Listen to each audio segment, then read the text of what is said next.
There we go. So I believe, if I'm remembering this correctly, we are on chapter 6. We did not read chapter 6 last week, right? That's right. No. Okay. So there are 2 more chapters until we are introduced to Judith. Do we want to try to power through 2 today, or do we want to do 1 and see how it goes from there? I'm feeling powerful. Okay. Yeah. We'll stop and we'll have a little discussion between the 2, instead of just reading two chapters worth. But we will get to Judith next week. I'm ready for Judith. I don't think there is a Judith there. I did warn you all, but she shows up halfway through. The Emperor's New Clothes. Yeah. Could I invite someone to, chapter 6 is fairly short. Could I invite someone to read chapter 6? We'll give it a chance. Right, you got it. When the choice of the crowd surrounding the council had subsided, Holofernes, the ranking general of the Assyrian forces, said to Achior, Absolutely. in the presence of the whole throng of foreigners, of the Moabites, and of the Ammonite mercenaries, who are you, Achior, and the mercenaries of Ephraim, to prophesy among us as you have done today, and to tell us not to fight against the people of Israel, because their God shields them? Who is God beside Nebuchadnezzar? He will send his force and destroy them for the face of the earth.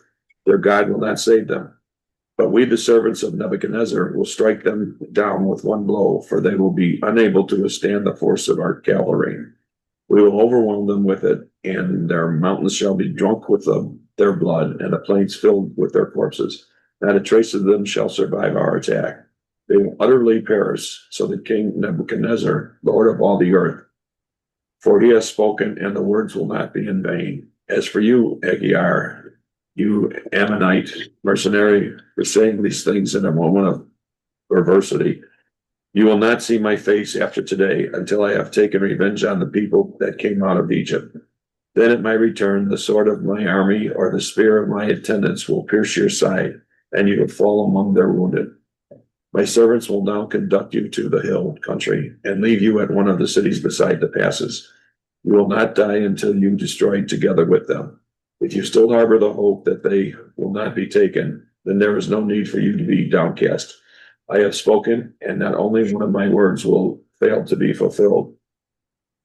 Then Holofernes ordered the servants who were standing by his tent to seize Achior, conduct him to Bethulia, and hand him over to the Israelites.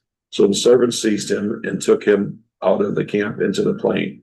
From the plain they led him up into the hill country until they reached the springs below Bethulia. When the men of the city saw them, they seized their weapons and ran out of the city to the top of the hill, and all the slingers kept them from coming up by hurling stones at them. So taking cover below the hill, they found Achior and left him lying at the foot of the hill. They then returned to their lord. Keep going, because this shows it's a break. I don't know. Keep going. It's 20 verses for the Okay. chapter, so let's just Sure. get through it. The Israelites came down from their city and found him, untied him, and brought him into the Bethulia. They placed him before the rulers of the city, who in those days were Uzziah, son of Micah, of the tribe of Simeon, and Shabris, son of Gathoniel, and Charmas, son of Melon. Excellent. Perfect. Wow. Just say it with confidence. Then they came being None of all us know. the heirs of the city, and the young men as well as women gathered in haste at the place of assembly. They placed Achior in the center of the people, and Uzziah questioned him about what had happened.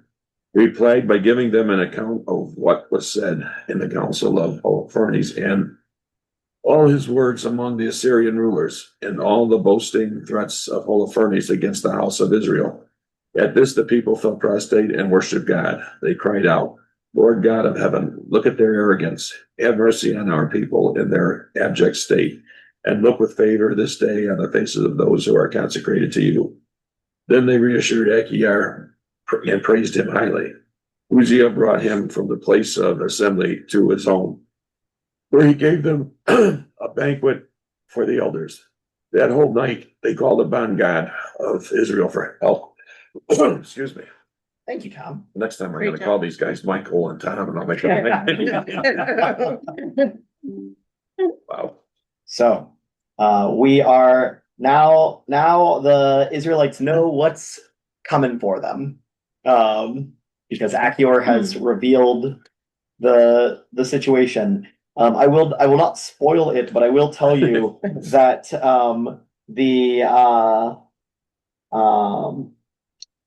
you shall not see my face again from this day until I take revenge on this race that came out of Egypt. There is some dramatic irony there, so remember that. Okay.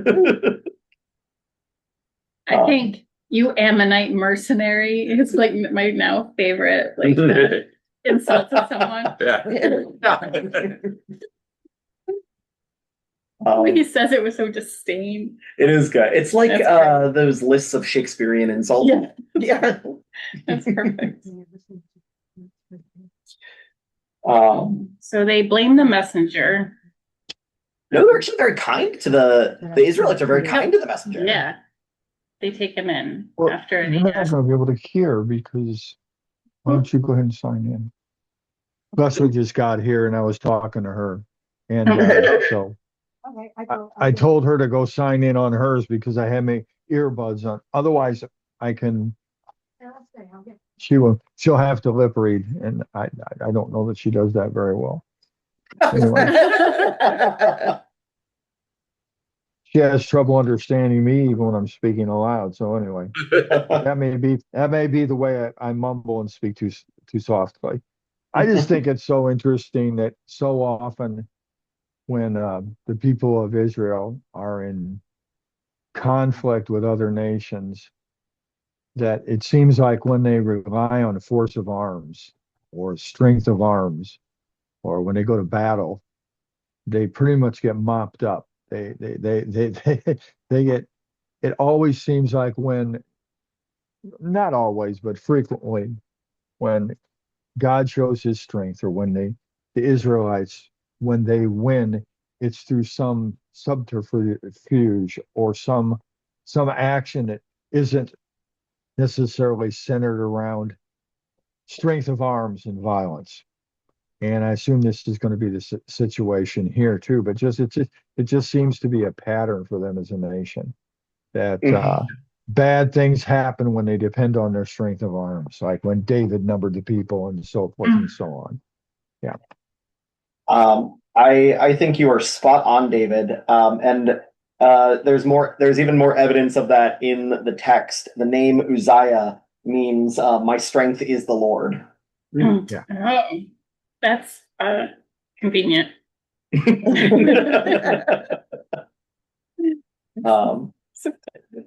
What was that? And I'm just tired and punchy today.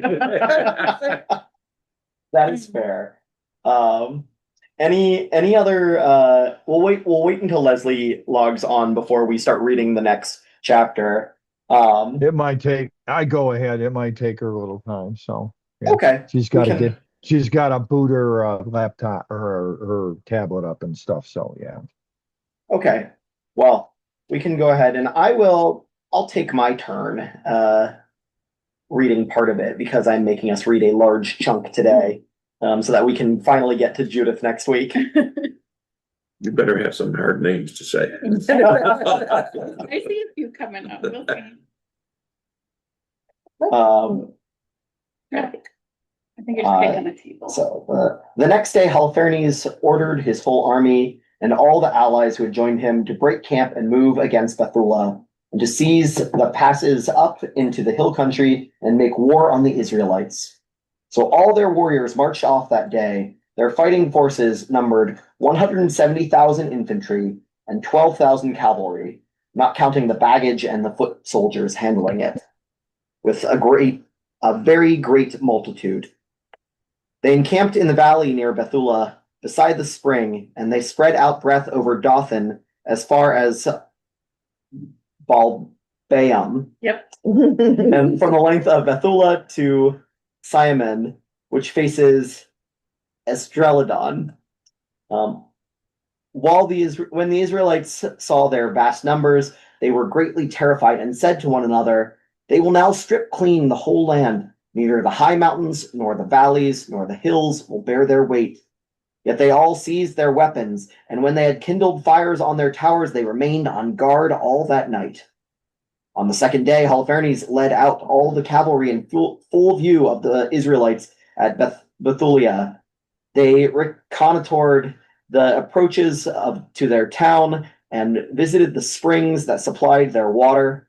He seized them and set guards of soldiers over them, and then returned to his army. Then all the chieftains of the Edomites and all the leaders of the Moabites and the commanders of the coastland came to him and said, "Listen to what we have to say, my lord, and your army will suffer no losses.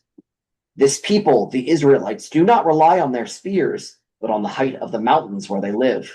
For it is not easy to reach the tops of their mountains. Therefore, my lord, do not fight against them in regular formation, and not a man of your army will fall. Remain in your camp and keep all the men in your forces with you. Let your servants take possession of the spring of water that flows from the foot of the mountain, for this is where all of the people of Bethulia get their water. So thirst will destroy them, and they will surrender their town. Meanwhile, we and our people will go to the tops of the nearby mountains and camp there to keep watch to see that no one gets out of the town. They and their wives and children will waste away with famine, and before the sword reaches them, they will be strewn about in the streets where they live. Thus you will pay them back with evil because they rebelled and did not receive you peaceably." These words pleased Holofernes and all his attendants, and he gave orders to do as they had said. So the army of the Ammonites moved forward together with 5,000 Assyrians, and they encamped in the valley and seized the water supply and the springs of the Israelites. And the Edomites and the Ammonites went up and encamped in the hill country opposite Dothan, where they sent some of their men toward the south and the east, toward Agrabah, which is near Chusi, beside the Wadai Mokmer. Yep. The rest of the Assyrian army encamped in the plain and covered the whole face of the land. Their tents and supply trains spread out in great number, and they formed a vast multitude. Would someone else like to read the very sad state of the Israelites? Sure. Which line? Sure. Go ahead, Verse Charity. 19. Okay, that's what I thought. The Israelites cried to the Lord their God. They were encircled by their enemies. There was no way of escape, and their courage failed. For 34 days, the whole Assyrian army, infantry, chariots, and cavalry kept them blockaded. The people of Bethulia came to the end of their household supplies of water, and the cisterns too were running dry. Drinking water was so strictly rationed that there was never a day when their needs were satisfied.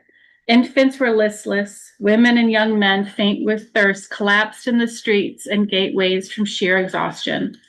The people, young men, women, and children, all gathered around Ozias and the magistrates of the town, protesting loudly and saying in the presence of the elders, "May God judge between us, for you have done us a great wrong in not suing for terms from the Assyrians.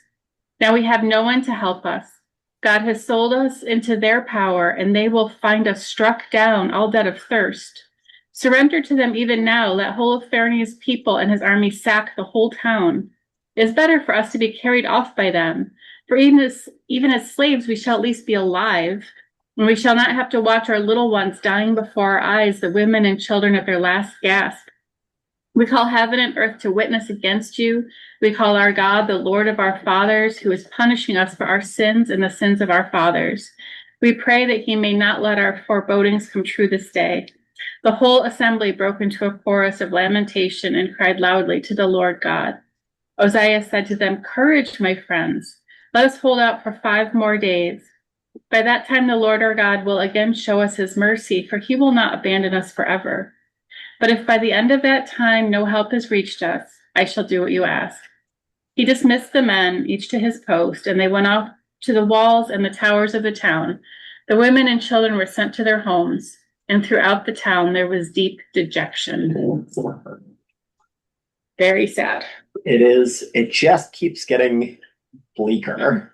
Every time you think it's as bad as can be, it gets worse. Listless Sounds infants. a little bit sounds a little bit like the contemporary situation in Gaza to me. Oof. Yeah, very much so. Yeah. Yeah, I one of the things that I think is most interesting about this chapter in particular is we are the Israelites as characters in this novel are without fault. They have done nothing wrong to upset God, and this is still happening. And so they even begin to wonder, what did we do? That all of these horrible things are happening, and we know it's eventually going to work out for them. But that doesn't mean that there wasn't a month without water in here. Yeah, jeez.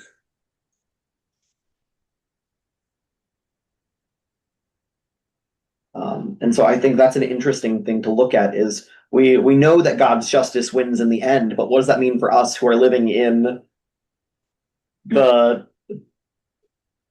plot? Right. Well, and this idea too, that's like, so what if they want to come and he's our new ruler and we're all living as slaves? Like, so what? At least we're alive. Like right now I'm watching my like listless infant is such an image. Like, you ever had a baby get sick and then they just get limp and you're like, okay, now it's the emergency room time, right? You got that. That fatigued limp baby. Oh, that's awful. I think that's the worst vision of all of it is the babies. Yeah. Mhm. You know. And there's nowhere to take them. They just need water. Yeah. And they're like, okay, whatever happens, it's got to be better than this. But Right. that's not always true, I think. So I don't know. Yeah, things are not looking good. And sometimes the justice of God, when it comes after a period of time, and we forget that there are those that pay a pretty heavy price before the justice of God comes about. You know, sometimes there are martyrs, sometimes there are victims, and we need to understand that and appreciate that. There's a big trend in Christianity with a prosperity gospel, where pretty much victimizes everyone that's suffering or has something bad happen to them. But I think the Bible clearly shows that there are some times when innocent people are victimized and it has nothing to do with what they did. And sometimes God does not rescue them before it's too late. So, I find it amazing all they're going through and they haven't lost their faith. Mhm. I mean, I don't know myself if I could do that. It's just like, God forsake me that with it. But they kept their faith in that sense. But they do start to lose it at the end. That's when they yeah. But they've been through so much to get to that point. Mhm. And go ahead. No, I was just going to say to David's point, like sometimes I think we read stories and we all feel like we're outside the plot, right? But if you're actually living life, like everyone's plot is different and some people's plots end before the whole story is told, right? So there's people who've, don't make it to the end of the story.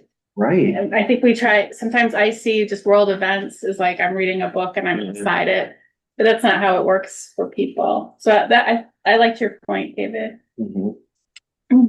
Yeah, I think it's especially hard when we talk about global conflict. 3 American soldiers were killed, and I couldn't tell you their names. I couldn't tell you anything about them. It's numbers in a chess match played by leaders, and that's terrible. But that's from my vantage point, that's kind of what it feels like. And from the United States vantage point, that's what we think about. But I think I have to make sure I'm trying to broaden my perspective to think about how many of Iranians are being killed. And, a school filled full young women. Go ahead, Leslie. I was just thinking the same thing, and I saw that where they were talking about the mourning and they're crying out to God for all these people that are dying, and you're right, we don't see, they're not going to see the end. Those little girls that died, and the I mean, there's when they give you, when we watch the news, they always tell you about how many Americans have died. Oh, we've only lost 2 or 3. Well, how many hundreds have they lost Right. in Gaza and in you know, in Iran, and they're all God's children. And I think it's important when we place ourselves into stories like this, that we place ourselves in the right position.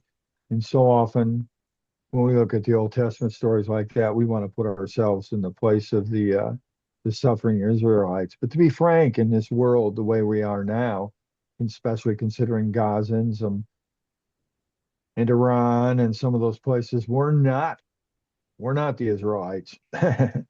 We're the Assyrians. Mhm.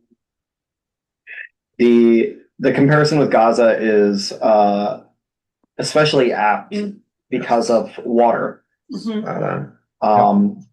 There, when you are in Israel, just at a glance, it's very easy to tell which neighborhoods are Palestinian neighborhoods versus Israeli neighborhoods, because the Palestinians have water tanks to catch rainwater on top of all of their buildings, because it is very often that water service will be shut off to those areas. And it's a form of control in a very arid area of the world, to, just like in the story, if you control the water, you can control the people. And so it is still this sort of thing is still happening today. Yeah, I think if we could take the leaders of different countries and put them on the field, seriously, and let the people say, see how many times we'd still be in war. They may not when they know they're the ones that got to do it. You know, Yeah. they got to have something. There's It's easy for them to sit back and It just is. not. It is. that's very wise. There's an old saying that's centuries old, and that is old man's fight, the old man's fight, but or war, but young man's fight. It's the young men and the soldiers and the people that are at the place of the battles that suffer. It's not the people who have instigated the war for their own purposes, and it's not generally for the benefit of the greater good of all. Yeah. I think this time in particular, we only lost so many. We, us against them, only means could have been more. So no matter what, if you say only 100, that means it's a small number, only 2 or 3. And stop talking about that. We are the best. We're going to start testing our soldiers' testosterone because we're bigger and we're stronger. And we, can you stop talking about people We're dying? gonna have gender affirming treatment, by the way, is Yeah. what he's saying. Just so you know. Like, He sure yeah, did say that. that's just exactly what he said, but I just, just putting into medical terms. Yeah. Sorry. No, but that's, you know what I mean? Like, Yeah. Mhm. so So Somehow we're gonna have we've gender been affirming able, treatment. That's somehow what, we've been able to sanitize war and separate ourselves away from it in the United States because Yes. of the way we conduct it. We conduct it with drones or aircraft, and so the human cost for us is not up front very great. The people that are dying now are dying not on the battlefield. They're dying because Iranian guerrillas are going out and they're attacking American bases in other parts of the world. But as far as we're kind of anesthetizing ourselves away from the cost of war. We talked about this in adult forum, that the way war is currently conducted, and this is not just now, but it goes back into the Obama administration. We've been fighting conflicts in Africa through aircraft and through drones, and we're not losing anybody there, and we're just killing other people. And so somehow that's okay. I can't live with that. That's just wrong. Those people are just as precious to God as we are. They have just as much right to live. And anesthetizing ourselves and conducting warfare in this way, where it's like mechanical and far away, is every bit as brutal. It just removes the cost from our eyes, and it makes it easier for people who want things to conduct war. And the bad thing too is like non-combatants. The leaders say, okay, well, how much is it okay? How many of them can we lose if we go bomb something? You should lose one, and they just, everything is a numbers game. Well, if we lose 100 of them, that's not too bad. It's a sad state of affair.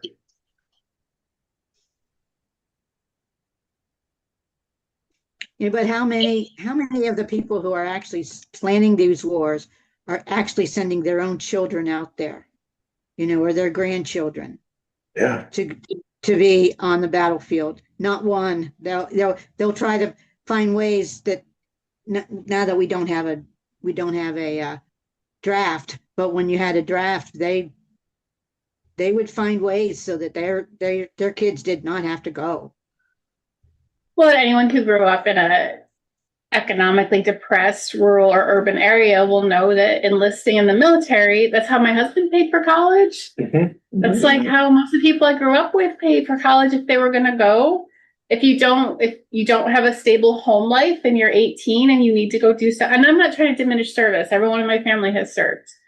I'm also saying that it is like skewed toward lower income people because it's one of the only mechanisms to like provide for yourself after high school if no one's paying for college. And there's not always good jobs to walk into, especially in rural America. So yeah, a lot of poor people are in the military. That's my story anyway. But both David and I were in the military so that David could go to, get money for college, and that was why I did too. I wanted to go back to school, but I ended up with the baby, and that didn't happen. But but David did, so that was. And that's like Tom is saying. Then the people in power, the people that come from more affluent part of society, because of that being the fact that they're untouched by war anymore, there's not a whole lot of accountability. It used to be that, well, back in this general time period, rulers and generals, they were right there out on the field. Yeah. Right. But it's no longer the case at all. And so it's even more the case of what Charity was saying, that it's poor people, the poor people that don't have a lot of resources, that are manipulated. They're manipulated economically. They're also manipulated through psychology and through you watch an NFL game, the pregame and the halftime shows are all advertisements for the military industrial complex. They make heroes of these people, the martyrs, the people that go to fight, but yet then when they come home, they don't treat the veterans well. And we even have a leader who doesn't even treat them with respect, who calls them suckers and losers. Yeah. And that's the kind of world we're living in right now. And it just makes me sad. People, I don't support war.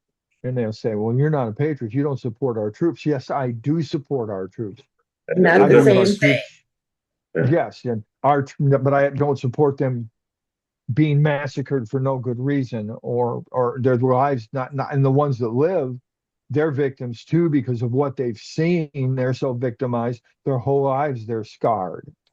So Well, you've asked them to do things that corrupt their soul. Right. You've asked Yeah. them to hurt people. And they're just kids. And they Most of them. don't have a lot of choice about it. And I'm not trying to say you can't be in a, people, there's a way to say these are unlawful orders and there's a chain and there's things you can do theoretically, but in practice, you don't have a lot of choice. And Right. they come home with their soul damaged, their body damaged, and there's no care for them.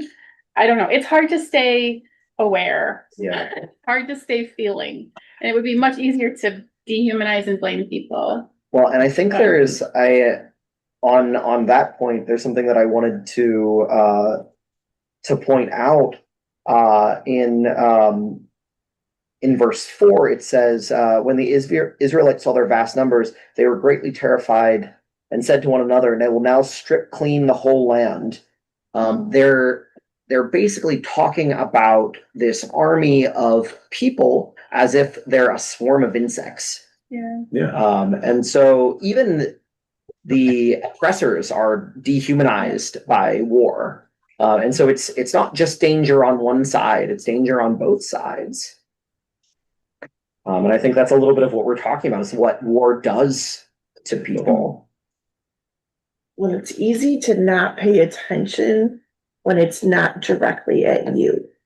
My house isn't, do you know what I mean? Like when you're, Mhm. 4th of July, probably one of the biggest times, but other times this song and any of the parades, Born in the USA, Mhm. pay attention. That song is about being born in the USA, but the song isn't necessarily anti-America, but it's not pro-America. He went to war. He's back. And the USA has turned their back. Mhm. But we're not hearing that. Right. We hear the words, right? Yeah. We've got our words, born in the USA. And then we stopped. You can sing that whole song and not know what it's about. Many people do. Many people do. It's Yeah. in every parade. Yeah. I guarantee 4th of July, if you leave your house, you're going to hear it. But that's what we're doing beyond a song, right? The news has their words. Mhm. So if I'm not seeing it directly in my neighborhood, it's so easy to not, you have to seek out what's really going on. You have to make the effort to see what is really going on. It's there. It's not hard to see, but you've got to choose to see it. That's tough. Mhm. No one wants to live mad every day or sad every day.